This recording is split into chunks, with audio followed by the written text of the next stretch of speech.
I wasn't supposed to be a leader. You see, I was homeschooled and I went to primary education, first and second grade, a private school growing up, and the third and fourth grade, a public school. We lived in very rural East Georgia, and it was about an hour bus ride each way to the public school in third and fourth grade. Now, my parents decided that in fifth grade, we would homeschool. They would homeschool myself and my younger brother. And, I have to admit, I was thrilled. I mean, what 10-year-old kid, when given the choice to stay home and not go to school anymore, isn't jumping up and down with excitement and joy? I mean, this was utopia, right? And so I began a homeschooling journey that would carry me all the way through my primary education. And for me, that meant reading. It meant learning through reading. I was very autodidactic. I read what I was interested in, and that became a foundation of learning.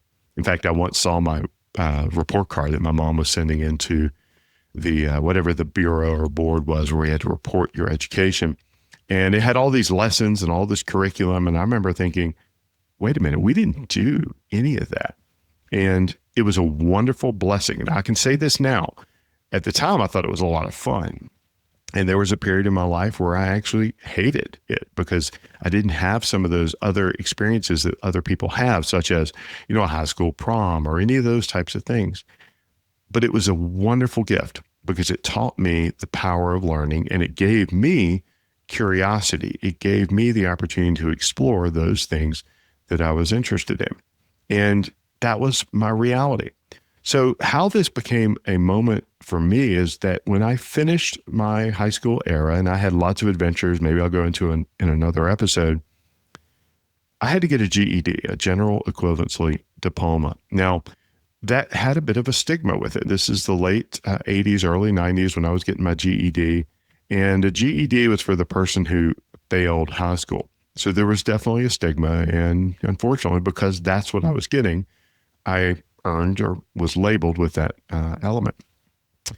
Additionally, because I was a person who read what I wanted, which was history and anything that had to do with military history, all these types of things that I was interested in, I hadn't spent a lot of time studying, mathematics, geometry, geography, like all that stuff. I hadn't really studied. So when it came time for me to take the SAT to gain admission into college, I didn't do that well. Now, I crushed the verbal side of it, the writing side. That was totally fine. But mathematics, that wasn't something I had picked up from a textbook. I had read them, but unless you have a good tutor or a good someone who's teaching you how to apply these principles, I didn't really learn it. Now, which is kind of funny now because I love math and I've been accused of being a bit of a math nerd, but it's because I didn't have the structure, that I didn't know how to do it. So when I got my SAT scores, they were reflective of someone who was barely scraping by. Well, I applied to college and I went and met with my college admissions counselor. I had good enough scores to get in, but certainly nothing that was worthy of writing home about. And I remember vividly, I can remember this to this day, of sitting down with a college admissions counselor and sitting across the desk from them. And I'm sure they meant well, but him looking at me and saying, well, Dusty, not every person is cut out for college. In fact, not everyone is supposed to explore higher learning.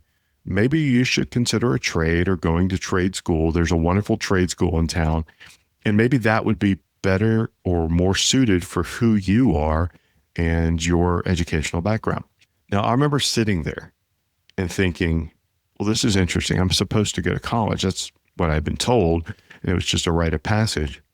And then I got mad and then I got angry. And I remember thinking, who are you to define me based on a lack of understanding of who I am? You're just typecasting me based on some score, some result, some external measure of who I am. And I took that. Now, I will say now it was a keystone moment. I certainly didn't realize it then. And frankly, it just pissed me off.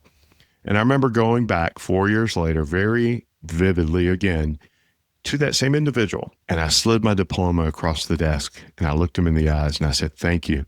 Thank you for motivating me. Thank you for inspiring me. Thank you for giving me the extra energy I needed. Now, you see, I graduated magna cum laude and I had the grades that justified being in college. But you see, it was really about the choice not to be defined by what someone else saw on an external level, but being defined by what I could choose to do. And you see, I chose not to be defined by someone else. I chose to take that as motivation, put a chip on my shoulder, and go earn the right to be in the room. That was one of my first keystone moments. Maybe it wasn't one of my first, but it was certainly one of the most powerful, one of the ones that I reflect on now and go, I wouldn't change a thing. But because of that, I was given a gift. I was given the opportunity to serve by helping others see that they don't have to be defined by what someone else thinks of them. They get to be defined based on what they think of themselves. You see, we all have these keystone moments, and they happen throughout our lives. But in order to take advantage of them, we have to stop and reflect.